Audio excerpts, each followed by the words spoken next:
Selon le dessein éternel qu'il a réalisé par le Christ, Jésus, notre Seigneur, appelé selon son dessein. Éphésiens 3, 11, Romains 8, 28. Cette conception de Christ aux facettes multiples porte vraiment le sceau de l'éternité.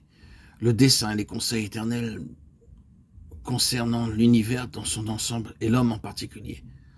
L'Écriture stipule clairement et de manière incontournable que ce plan de Dieu, où la rédemption ne figurait pas, avait pour objet son Fils Jésus-Christ, et que ce plan conçu dans les conseils éternels de Dieu englobait la création des âges. Il y a d'innombrables siècles en perspective. L'éternité est jalonnée de repères qui ne sont pas des repères temporels au sens où nous l'entendons, mais des points d'émergence et de développement, de progrès, d'accroissement et d'élargissement. Si vous et moi étions nés le jour de la Pentecôte et si nous avions survécu jusqu'au retour du Seigneur, nous n'aurions jamais épuisé tout ce qui est en Christ.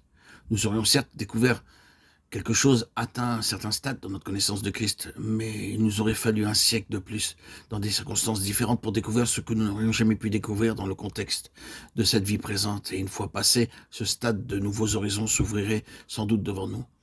Le surplace n'existera pas dans l'éternité. Son rôle est d'accroître son empire sans fin, Isaïe 9, 6. Laissons maintenant de côté ce triste tableau de l'histoire du monde qui s'étend depuis la chute jusqu'à la restauration de toutes choses pour nous pencher sur cette mise en orbite des siècles à venir où toute la plénitude de Dieu contenue en Christ pourra se manifester et se découvrir progressivement tout au long de ces ères interminables où nos capacités, nos facultés évolueront et s'accroîtront tout comme le cadre où nous serons placés. Voilà la véritable signification de la croissance spirituelle.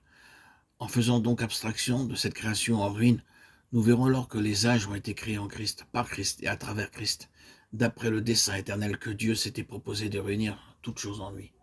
Ce plan ne se limite pas seulement au niveau de notre petite vie, de notre train-train quotidien, ou encore de notre salut personnel, mais s'étend ce vaste univers considéré à la lumière de la révélation, où tout est présenté à l'entendement spirituel de l'homme par révélation et où l'on invite celui-ci à s'emparer des choses révélées. Oh, quel Christ extraordinaire, quel Christ merveilleux nous avons. Voilà ce que Paul avait sous les yeux et qui pourrait très bien se résumer dans cette phrase à cause de l'excellence. Cette connaissance qui excelle, de la connaissance du Christ Jésus mon Seigneur.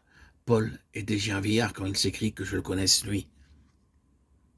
Christ n'est plus prisonnier du temps et du point de vue de Christ, le temps ne s'insère dans l'éternité que par la nécessité de la rédemption en vue de rétablir le dessein éternel de Dieu.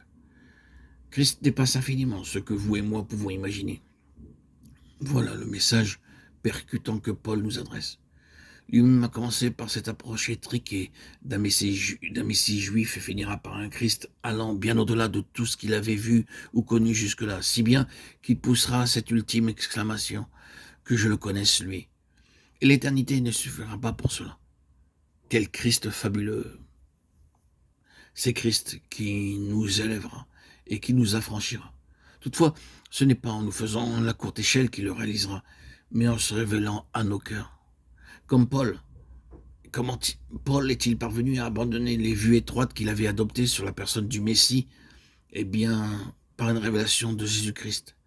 Et au fur et à mesure que sa révélation grandissait, l'apôtre était petit à petit libéré de ses chaînes. Nous n'avons besoin que d'une seule chose, connaître le Seigneur Jésus. Alors, toutes les futilités de ce monde disparaîtront quand nous le verrons lui. Il en va de même pour tout ce qui est terrestre et passager.